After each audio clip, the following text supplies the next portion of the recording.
Good evening, everyone. Welcome back to my fireside. I hope your Easter weekend was wonderful, and we now are in Eastertide, and we'll be doing all kinds of special things this week. Tomorrow, some more curatorial things, especially on three-dimensional objects, art objects. And then later this week, for tea time, I will be going over to the church and examining details of Norman architecture and talk about that a bit. But tonight we're continuing on our book, The Horse and His Boy, and we're on chapter 5.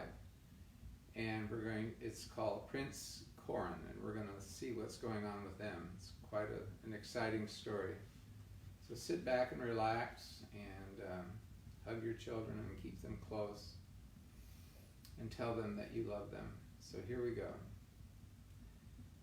"My dear sister, and very good lady," said King Edmund, "you must now show your courage, for I tell you plainly that we are in no small danger." "What is it, Edmund?" asked the Queen.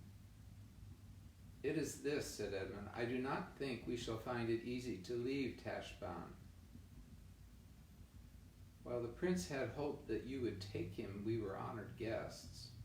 But by the lion's mane, I think that as soon as he has your flat denial, we shall be no better than prisoners."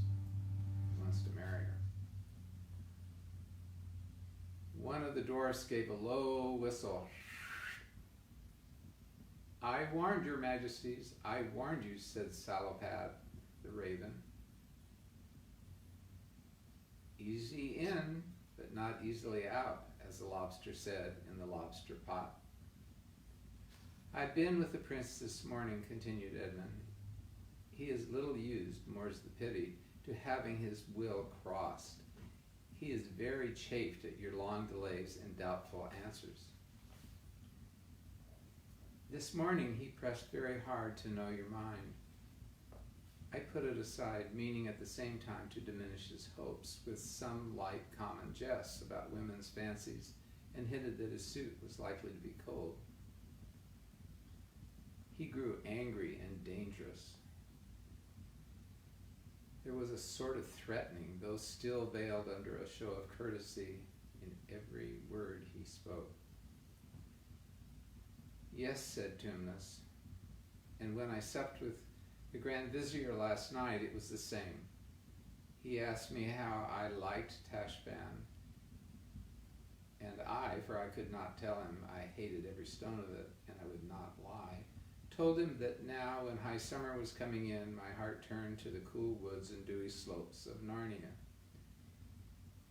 He gave a smile that meant no good and said, 'There is nothing to hinder you from dancing there again, little goat feet. Always provided you leave us in exchange a bride for our prince.' "Do you mean he would make me his wife by force?" exclaimed Susan. "That's my fear, Susan," said Edmund. "Wife or slave, which is worse?" "But how can he? Does a Tisroc think our brother, the High King, would suffer such an outrage?" "Sire," said Peridin to the king, "they would not be so mad. Do you think there are no swords and spears in Narnia?" "Alas," said Edmund, "my guess is that Tisroc has very small fear of Narnia. We are a little land, and little lands on the borders of a great empire were always hateful to the lords of the great empire. He longs to blot them out, gobble them up. When first he suffered the prince to come to Cair Paravel as your lover, sister, it may be that he was only seeking an occasion against us. Most likely he hopes to make one mouthful of Narnia and Archenland both." "Let him try," said the second dwarf. "At sea we are as big as he is, and if he assaults us by land, he has desert to cross." "True, friend," said Edmund, "but is the desert a sure defense? What does Salopad say?" "I know that desert well," said the raven. for I have flown above it far and wide in my younger days. You may be sure that Shasta pricked up her ears at this point, his ears at this point. And this is certain, that if Tisroc goes by the great oasis, he can never lead a great army across it into Archenland. For though they would reach the oasis by the end of the first day's march, yet the springs there would be too little for the thirst of all the soldiers and their beasts. But there is another way. Shasta listened more attentively still. He that would find that way, said the raven, must start from the tombs of the ancient kings and ride northwest, so that the double peak of Mount Pyre is always straight ahead of him. And so, in a day's riding, or a little more, he shall come to the head of a stony valley, which is so narrow that a man might be within a furlong of it and 1,000 times and never know it was there. That's pretty small.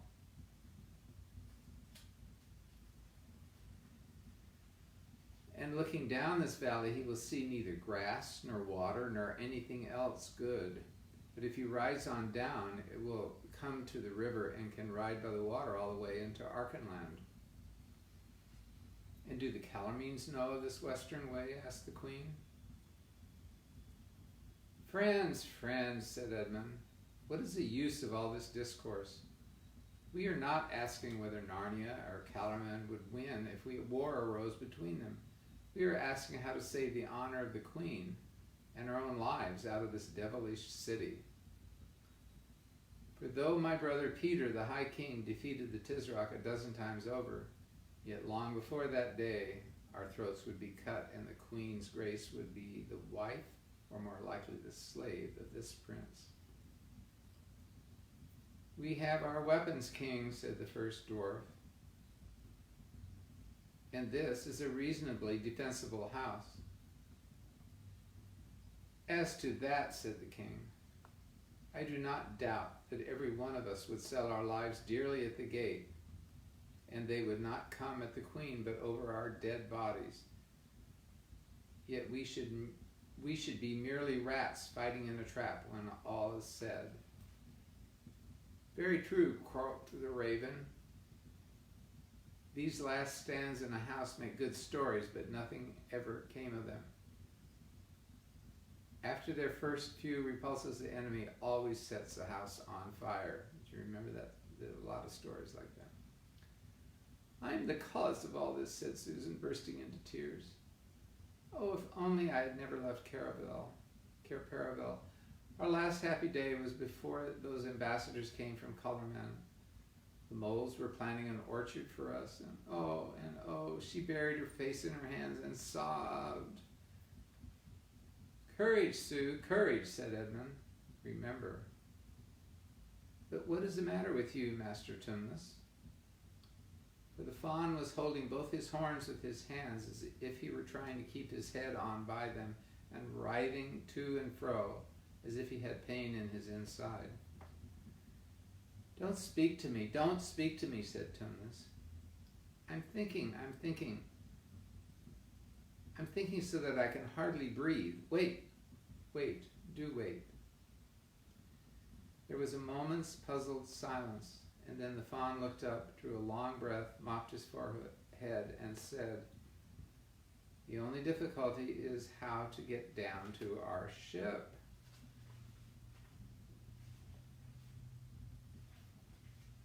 With some stories, too, without being seen or stopped.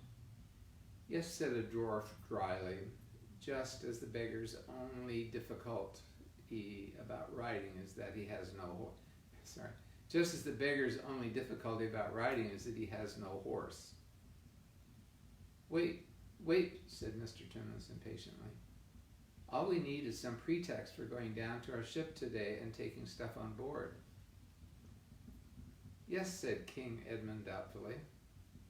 Well then, said the fawn, how would it be if your majesties bade the prince to a great banquet to be held on board on our own galleon, the Splendor Hyaline, tomorrow night? And let the message be worded as graciously as the queen can contrive without pledging her honor, so as to give the prince a hope that she is weak weakening. This is very good counsel, sire, croaked the raven. And then, continued tunelessly excited, everyone will expect us to be going down to the ship all day, making preparations for our guests. And let some of us go to the bazaars and spend every minimum we have at the fruiteries and sweetmeat sellers and wine merchants, just as we would as if we were really giving a feast. And then let us order magicians and jugglers and dancer girls and flute players, all to be on board tomorrow night. I see, said Edmund, rubbing his hands. And then, said Tunis, we'll all be on board tonight, and as soon as it's quite dark. Up sails and out oars, said the king. And so to sea, cried Tunis, leaping up and beginning to dance. And our nose northward, said the first dwarf. Running for home, hurrah for Narnia and the north, said the other. And the prince, waking the next morning and finding his birds flown, said Peregrine, clapping his hands. Oh, Master Tumnus, dear Master Tumnus, said the queen, catching his hands and swinging with him as he danced. You have saved us all. The prince will chase us, said another lord, whose name Shasta had not heard. That's the least of my fears, said Edmund. I have seen all the shipping in the river, and there is no tall ship of war nor shift galley there. I wish he may chase us, for the splendor Hyaline could sink anything he has to send, especially after her, if we were overtaken at all. Sire, said the raven, you shall bear no better plot than the fawns, though we sat in council for 7 days. And now, as we birds say, nests before eggs. Which is as much to say, let us take all our food and then at once be about our business. Everyone arose at this, and the doors were opened, and the lords and the creatures stood aside for the king and the queen to go out first. Shasta wondered what we ought to do, but Mr. Tumnus says, lie there, your highness, and I will bring you up a little feast to yourself in a few moments. There is no need for you to move until we are all ready to embark. Shasta laid his head down again on the pillows, and soon he was alone in the room. This is perfectly dreadful, thought Shasta. It never came into his head to tell those Narnians the whole truth and ask for their help. Having been brought up by a hard, close-fisted man like Arshish, he had a fixed habit of never telling grown-ups anything if he could help it. He thought they would always spoil or stop whatever you were saying or trying to do. And he thought that even if the Narnian king might be friendly to the two houses because they were talking beasts of Narnia, he would hate Erebus because she was a Calormene, and either sell her for a slave or send her back to her father. As far as himself, I simply daren't tell them I'm not Prince Corin now, thought Shasta. I've heard all their plans. If they knew I wasn't one of themselves, they'd never let me out of this house alive. They'd be afraid I'd betray them to the Tisroc. They'd kill me. And if the real Corin turns up, it'll all come out, and they will. He had, you see, no idea of how noble and freeborn people behave. What am I to do? What am I to do? He kept saying to himself. What? Hello, here comes the gaudy little creature again. The fawn trotted in, half dancing, with a tray in his hands, which was nearly as large as itself. This he sat on the inland table beside Shasta's sofa and sat down himself on the carpeted floor with his gaudy legs crossed. How funny is that? Now, Princeling, he said, make a good dinner. It will be your last meal in Tashbaan. It was a fine meal after the Calormene fashion. I don't know whether you would have liked it or not, but Shasta did. There were lobsters and salad and snipe stuffed with almonds and truffles, in a complicated dish made of chicken livers and rice and raisins and nuts. And there were cool melons and gooseberry fools and mulberry fools and every kind of nice thing that could be made with ice. Then there was a little flagon of the sort of wine which is called white, though it is really yellow. While Shasta was eating, the good little fawn, who thought he was still dazed with sunstroke, kept talking to him about 5 times. Kept talking to him about the fine times he would have when they all got home, about his good old father King Loon of Archenland and the little castle where he lived on the southern slopes of the pass. And don't forget, Mr. Tumnus, that you are promised your first suit of armor and your first war horse on your next birthday. And then your highness will begin to learn how to tilt and to joust. It sounds like fun. I always wanted to joust. In a few years, if all goes well, King Peter has promised your royal father that he himself will make you knight at Cair Paravel. And in the meantime, you will be plenty of comings and goings between Narnia and Archenland, across the neck of the mountains. And of course you remember, you have promised to come for a whole week to stay with me for the summer festival. And there'll be bonfires and all-night dances of fauns and dryads in the heart of the woods, and who knows, we might see Aslan himself. When the meal was over, the faun told Shasta to stay quietly where he was, and it wouldn't do any harm to have a little sleep. He added, I'll call you in plenty of time to get on board and then home, Narnia and the north. Shasta has so enjoyed his dinner and all the things Tumnus had been telling him that when he was left alone, his thoughts took a different turn. He only hoped now that the real Prince Corin would not turn up until it was too late, and that he would be taken away to Narnia by ship. I'm afraid he did not think at all of what it might happen to the real Corin when he was left behind in Tashbaan. He was a little worried about Arvis and Bree waiting for him at the tombs. But then he said to himself, well, how can I help it? And anyway, that Arvis thinks she's too good to go about with me, so she can jolly well go on her own. Alone. And at the same time, he couldn't help feeling that it would be much nicer going to Narnia by sea than toiling across the desert. I think so.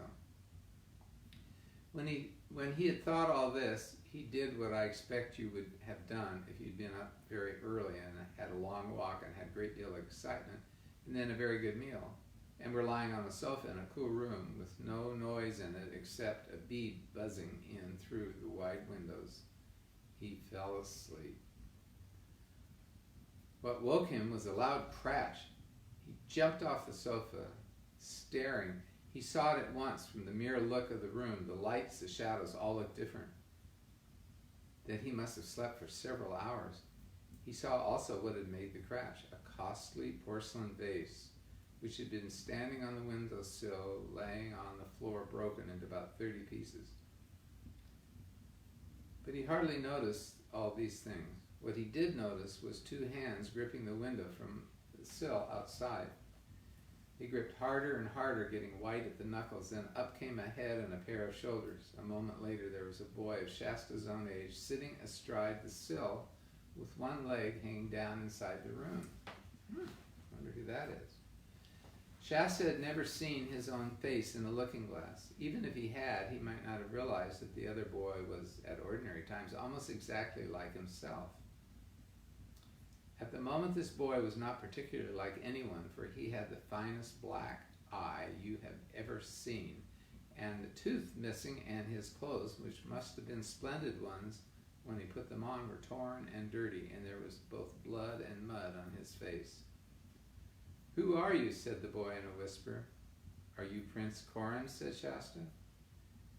Yes, of course, said the other, but who are you? I'm nobody in particular, I mean, said Shasta. King Edmund caught me in the street and mistook me for you. I suppose we must like one another. Can I get out of the way that you got in? Can I get out of the way you got in?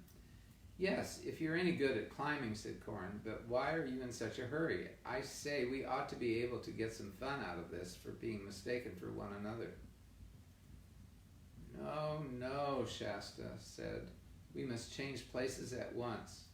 It'll be simply frightful if Mr. Tumnus comes back and finds us both here. I've had to pretend to be you, and you're starting tonight secretly. And where were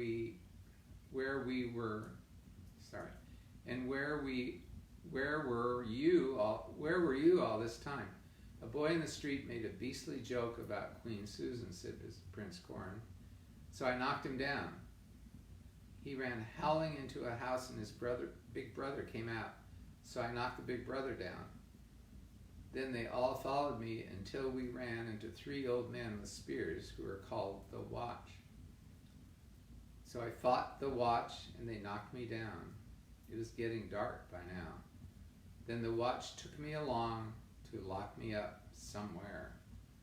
So I asked them if they'd like a stoup of wine, and they said they didn't mind if they did. And I took them to the wine shop and got them some, and they all sat down and drank till they fell asleep.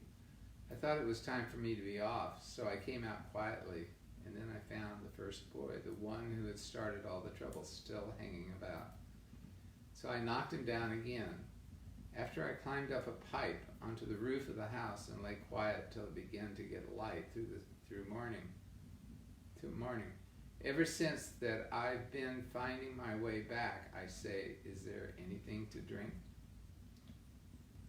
No, I drank it, Shasta, and now show me how you got in. There's not a minute to lose. You better lie down on the sofa and pretend.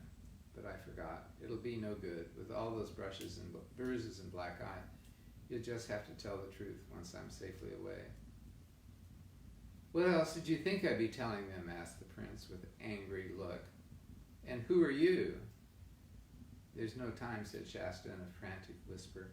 I'm a Narnian, I believe, something Narnian, northern anyway, but I've been up all my life in Calormen, and I'm escaping across the desert with a talking horse called Bree, and now quick, how do I get away? Look, said Corin, drop from this window onto the roof of the veranda, but you must do it lightly on your toes or someone will hear you, then along to your left, and you can get up to the top on that wall, if you're any good at all as a climber. Then along the wall to the corner, drop into the rubbish heap you will find outside, and there you are. Thanks, said Shasta, who was already sitting on the sill. The 2 boys were looking into each other's faces, suddenly found that they were friends. Goodbye, said Corin, and good luck. I do hope you get safe away. Goodbye, said Shasta. I say you have been having some adventures. Nothing to yours, said the prince. Now drop lightly, I say, he added as Shasta dropped. I hope we meet in Archenland. Go to my father, King Lune, and tell him you're a friend of mine. Look out, I hear someone coming.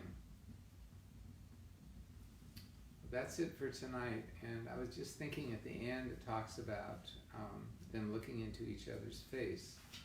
And I've been thinking all during Holy Week about Jesus' gaze into our face and our gaze into him. And how many of you know it's true that there's a point at which you become friends with someone, their gaze at you changes, and your gaze at them changes. And as this one man said, you see yourself through the eyes of a friend, and you need to see yourself in the eyes of a friend. It's like the old hymn, turn your eyes upon Jesus and look full in his wonderful face. The things of earth shall grow strongly dim in the light of his glory and grace. I think that's a good rule of thumb for us when we're locked up inside and separated from friends and by cyberspace. Have a wonderful evening, and thank you for coming, and we'll go to the next chapter tomorrow night, and it'll be chapter 6, Shasta Among the Tombs. Have a good night. God bless. Thanks for joining me.